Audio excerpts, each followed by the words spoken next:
Hey everybody, it's Mandy from Chapel Forge. So as you can see, I'm in my office. If you've been following along, I am doing the decluttering challenge in January, now rolling into February because I'm still working on the garage. So all of these piles are like getting sorted by what's going back in the garage and what's going to the thrift store and etc. What's not supposed to be in the garage and go somewhere in the house and whatever. So it's pretty quiet in my office. The kids are playing by the fire and watching Curious George and just being calm. So I'm going to take 15 or 20 minutes and tell you a little bit about why I haven't put a video out for a few days, first of all, and then talk to you a little bit about our fertility journey. So, also, if you've been following along, you know that we've been doing the pantry challenge kind of in conjunction with the decluttering challenge, which I didn't set out to do. It kind of just happened. So during the pantry challenge, I've been putting a video out like every day, every other day, something like that, just kind of bringing you the meals that we're doing, working through our pantry. We're not buying groceries in the months of January and February, and I may extend it into March and April. I really did this so I could get a good feel for what we're lacking or where I don't maybe have enough things put up or whatever. And I feel like we're in a really good place. It's saving us a lot of money, which is nice. We've had some like unexpected projects come up. We got our property surveyed and things. So it's been kind of nice to have that money that I typically probably would have spent on food somewhere to put towards projects like that, you know, things we wanted to do since we've moved here. We've owned this house for almost a year now. We've lived here for like 7 months. So we bought it last February. We moved in, finally had all of our stuff moved in by June. So just some things we wanted to do when we first got here. Okay, sorry. I feel like I keep switching angles, but like the glare on my glasses is terrible. Anyway, so the reason I haven't put a video out for the last couple days is we are expecting, and while my morning sickness is nothing like it's been with the last 3 yet, it was a little bit rough earlier this week, and I've just been a teeny bit nauseous. It really, I pretty much am just pushing through the day. Monday was a little rough, and I kind of napped like a good chunk of the day, which is not me at all. I never take naps. So today I'm kind of getting back into my groove, so I'm packaging up soap to go to a spring craft show. We're not going, we're sending it there, and they're selling it for us, but getting that stuff together. Bud's getting some beeswax wraps together. I poured a bunch of tallow lip balm. I just released our whipped tallow balm. So we've made tallow balm for a while, but I had a lot of requests for the whipped tallow balm. So that's on the website now. And I finally feel like I have the lip balm right where I want it. As you know, if you're a maker, you kind of have trial and error with these things. So I'm really happy with where that's at. And that'll be on the website soon at chapelhillforge.com. So if you ever want to shop any of those things that we make, our goat milk soap, tallow balm, beeswax wraps, any of that, you can find that stuff there. Anyway, the reason I want to talk to you today is I just wanted to give you a little background on our fertility story. It's been an interesting journey. So Zad and I met in 2012. I was married prior, but our oldest, who's 14, came from my first marriage. I had him when I had just turned 22. I was 22 for 2 weeks when I had Bud. With him, I was young. I didn't know anything. I hadn't researched anything. And I just had a very typical, he was a week overdue, and we did Pitocin, and I had an epidural, but it didn't take. And it wasn't a bad experience, but it was not great. Okay. So you'll have to pardon all of I was making stuff in my soap shop, and so whatever, this is what I always look like. There's always flour and things all over my shirt. Anyway, so Bud's experience was just okay. He was a super healthy baby. Everything was fine. I played all the games, the glucose drink and all of that, because I didn't know any better. I didn't know you could there were alternatives to doing these things or whatever. So he, super healthy kid. He's 14 now. And all of that. So then I met Zad in 2012. Zad had testicular cancer in 2009. It's been in remission. They took one of his testicles, and he always jokes that he asked if they could put it in a jar so that he could look at it. So Zad and his typical humor. But he had been in remission when I met him. And we sort of assumed, we never really talked about it, but we sort of assumed that we would never be able to have kids because of that. He did have sperm frozen that we were like paying to store every month. I sort of just assumed we couldn't have kids. We were like super busy with our jobs. I was working an office job. He was a state constable, and we worked a lot. You know, he was working all day, evenings and weekends, and then I was working my office job and shuffling Bud to my mom's and, you know, back and forth to his dad's because he went there every other weekend and all that kind of stuff. And anyway, eventually we got to the point where we decided that we were going to just start our own business. We were like, we're never seeing each other. What is the point of this? So we started that business. 2 years in, I left my job. And that's all she wrote about that. You know, we never look back. I pray that we really never have to work for anyone but ourselves because we just love that lifestyle. But that's not the point of this video. Maybe I'll have to do a video on our whole entrepreneur journey at some point. But so in 2018, I was late and I was like, well, maybe we can. So took a pregnancy test. I was pregnant, but I started bleeding. So I went to the doctor. My HCG levels had dropped super low. So while that was super devastating, we named that baby Emma. But there was some hope because we were like, oh, okay, maybe we can get pregnant. So then shortly after that, we got pregnant again. And Jameson came along. So Jamie is now 4. I had Jamie at home. At that point, you know, I sort of knew a little bit more because I was 31, I think, 31 or 32, when I had Jamie, and I knew a little bit more. So I found a home birth midwife. I love her. I still talk to her like on a pretty much a daily basis at this point. And we had a really amazing experience with home birth. So I had pups during that time. If you've ever had pups, girlfriend, I like commiserate with you. It was awful. If you're not familiar, you basically get this rash like all over your whole body. It doesn't always go over your whole body, but it did for me. And it was awful. And I had to go on 2 rounds of prednisone, which was like our absolute last resort. But like I couldn't sleep. I couldn't anything. I couldn't eat. It was awful. I was just miserable and crying and like scratching myself to the point of like blood. Anyway, it was terrible and gross. And I am so glad that we got through that. But I had Jamie at home. I labored some in the pool, the birth pool that we had set up in the living room. And Zad helped deliver Jamie. And it was awesome. He was a little teeny, like 6-pounder. Bud was 9'4". So he was a hefty baby. And I was kind of expecting that again. I didn't ever have gestational diabetes or anything during any of these pregnancies, but Bud and Zuzu wound up being super big, but Jamie was just tiny. I actually had him standing up, which was amazing. Loved that whole experience. So then when Zuzu came along, we got pregnant again, and I was going to have her at home also. Same midwife and kind of the same procedure. I was hoping to maybe have her in the pool this time. The pool we used with Jamie wasn't quite long enough. So like, I'm 5'8", tall enough that like I couldn't stretch my legs out and I just couldn't get comfortable in that situation. So we had a different pool. It was all set up, and, you know, we had again, just great prenatal care and loved the whole being home thing, and everybody was there and involved, and it was great. And Ethan, obviously, or Bud, our oldest, he learned so much through these experiences. He got to be there when his brother was born, and that was super cool. Zuzu was really just not making, she was healthy, heartbeat and all of that, but just not making any progress. We had hit like 41 weeks and 2 days, and like I was not dilating. I was not anything. Jameson also needed coaxed out. As I mentioned, Bud needed Pitocin. So, you know, I'm now 3 for 3 on babies that need coaxed out because I guess I'm super comfy. I don't know. So we're not, you know, she's not making any progress. And my midwife was like, we are probably going to have to transfer you to the hospital if we don't make any progress here, like today. And that was devastating. Like I said to her, I was like, can I just have like a day, you know, schedule everything out, do what you need to do at the hospital and transfer me in and all that stuff. But can I just have a day to like mentally reset my mind? Because in my head, I was going to have another baby at home in water, and it was going to be beautiful. And now I'm like transferring to the hospital. And in my head, all I can think about is the experience I had with Bud, where it was just not peaceful and calm, and it was stressful. And I felt like I had no control over that situation when I was at the hospital. So I like took that day and kind of reset my mind.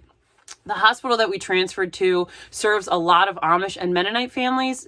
Where we came from, the county we were in, is, as I understand and makes sense, the highest like Amish population in Pennsylvania. The the county we live in now is the second.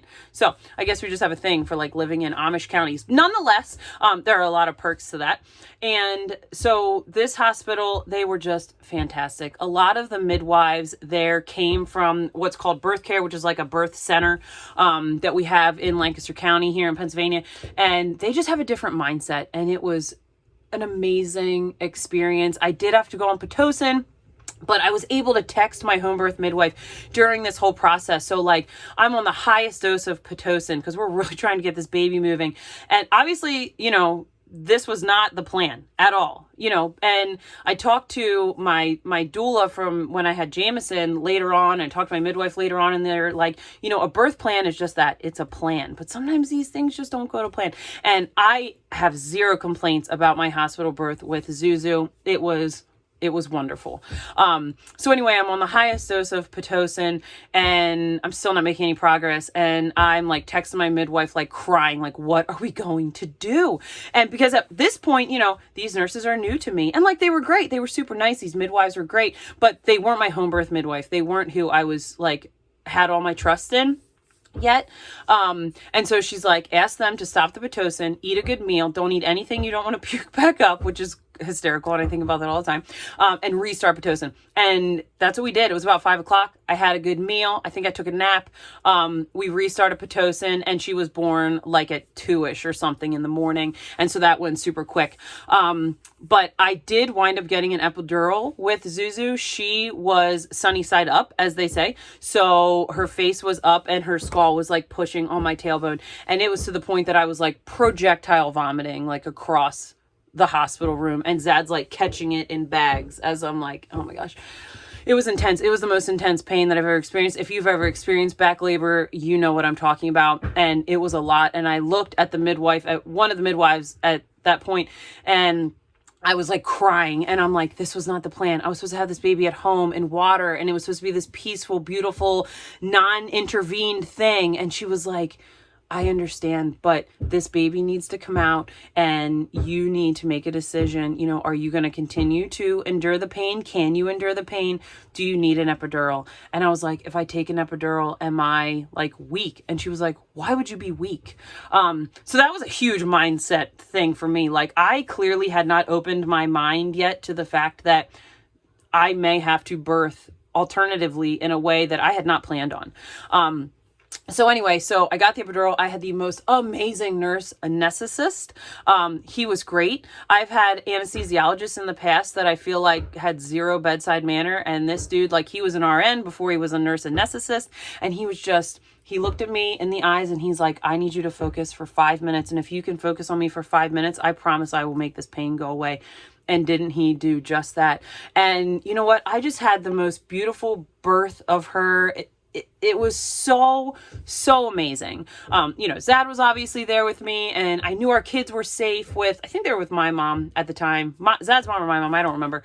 And it was wonderful. And I just had the most calm experience. Once I altered my mindset and realized, okay, like, it's okay if she doesn't come into this world the way you thought she would, as long as she's healthy and you're healthy, it's all good.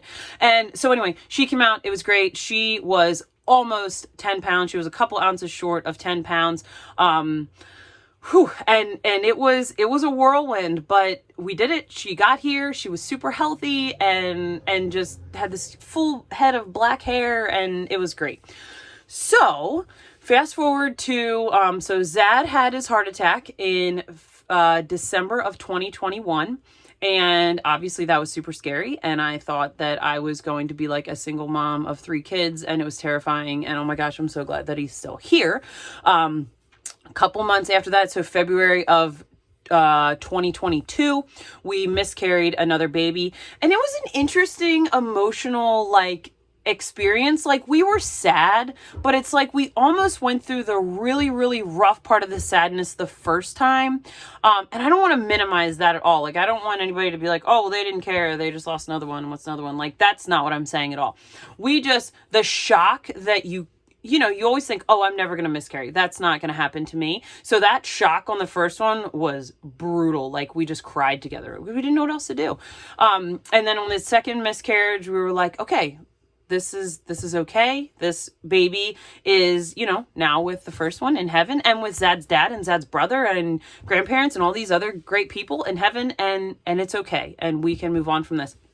So then we tried and like, we just weren't getting pregnant. So then we were on a road trip to Nebraska, the end of this last year. So in 2023, and I sort of had this feeling that I was pregnant before we left. You know, there's just things, you know, your boobs hurt and all these other things. And I was like, okay. So then I took a test in Nebraska and it was positive, but super, super faint. Like, you could barely see the line. And I was like, okay, well, a line's a line, you know?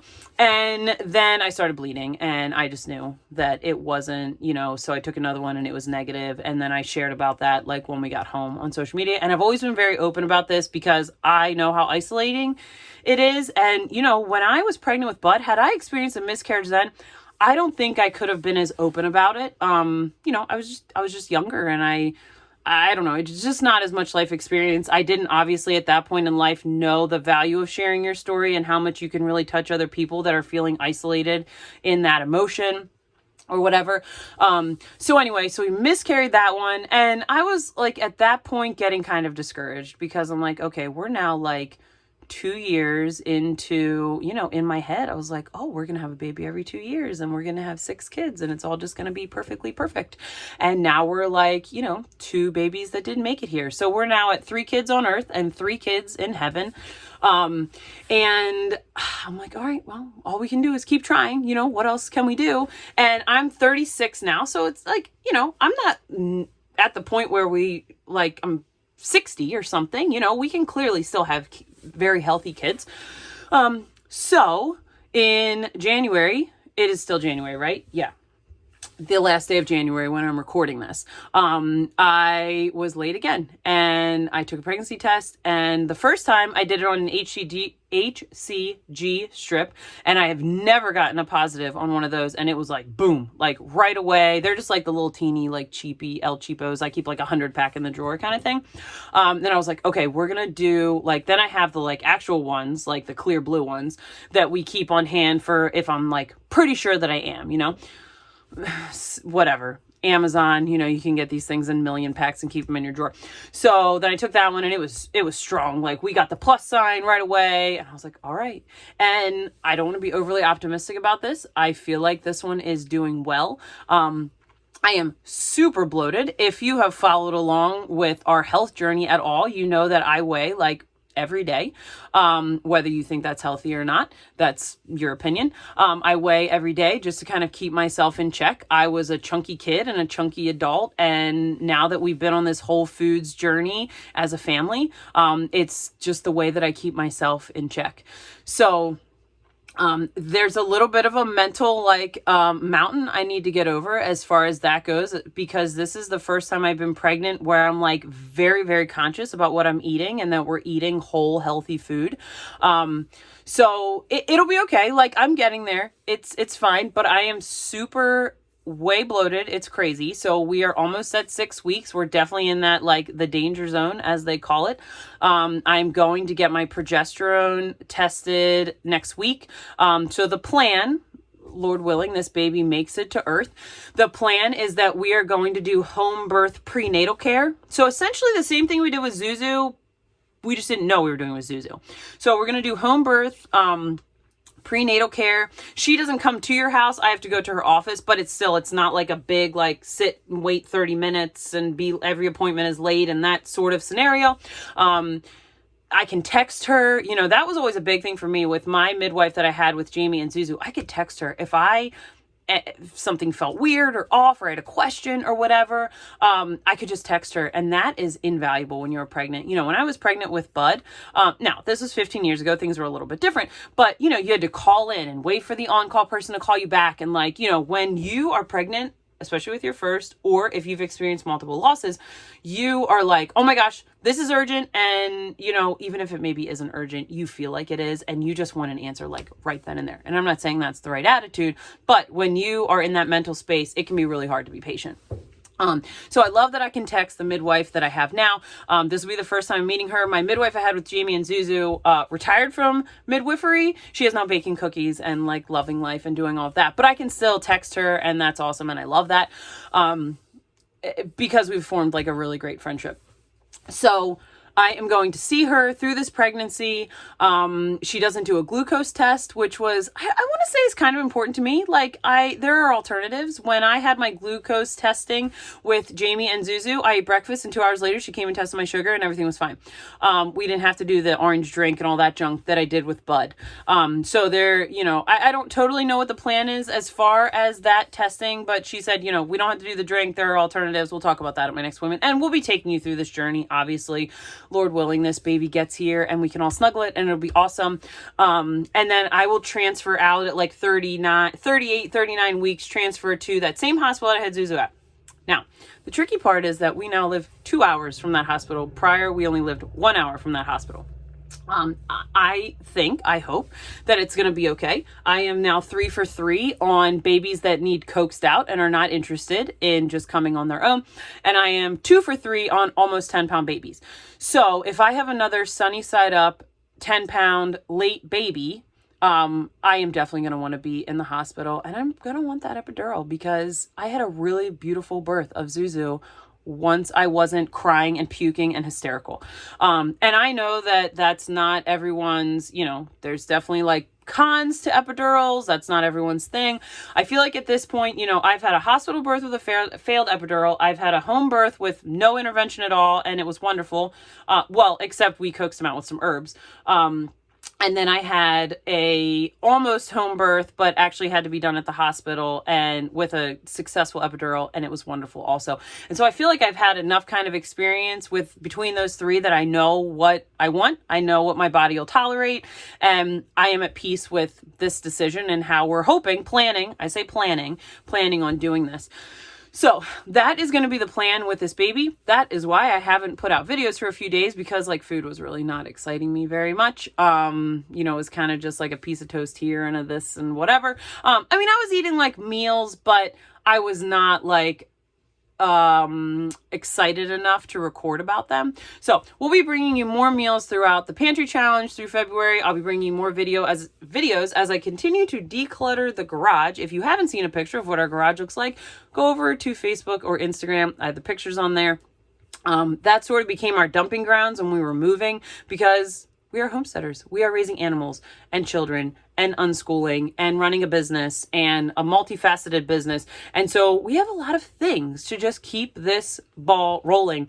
And so that kind of became our dumping grounds while we got our main living spaces worked out. So I'll be taking you along on all of that. So I hope that, maybe just brought you a little bit of encouragement if you have been in any sort of situation similar to ours. I know how devastated I was when my midwife was like, we're going to the hospital. And I was like, but I don't want to, and I sort of had to just move past that. And that was hard. It was mentally super tough. Miscarriage is hard. And month after month, negative tests and getting your period is hard. And so I just hope there was a little bit of encouragement there. And I hope you'll stick with us as we go on this journey. And Lord willing, in September, I'll be bringing you the cutest little baby, and we'll be sharing about what life is like at that point as a family of 7. So we have, in case you're new, really quick, there's me, Zad, Bud, Jamie, Zuzu, and then Matt, who started out as Zad's apprentice, but now lives with us and has basically become like an uncle, lives with us too. So when we add baby, we'll be up to 7. Our excursion holds 8 people. So we always joke that like if we're going to go to Knoebels or something, we're going to have 1 empty seat at this point. And if God blesses us with another kid, we're going to be full and we're going to be moving on to a bus. So we'll cross that bridge when we get there. We're not opposed to like some really BA, diesel bus or something. That would be super cool. Anyway, we'll see you guys next time.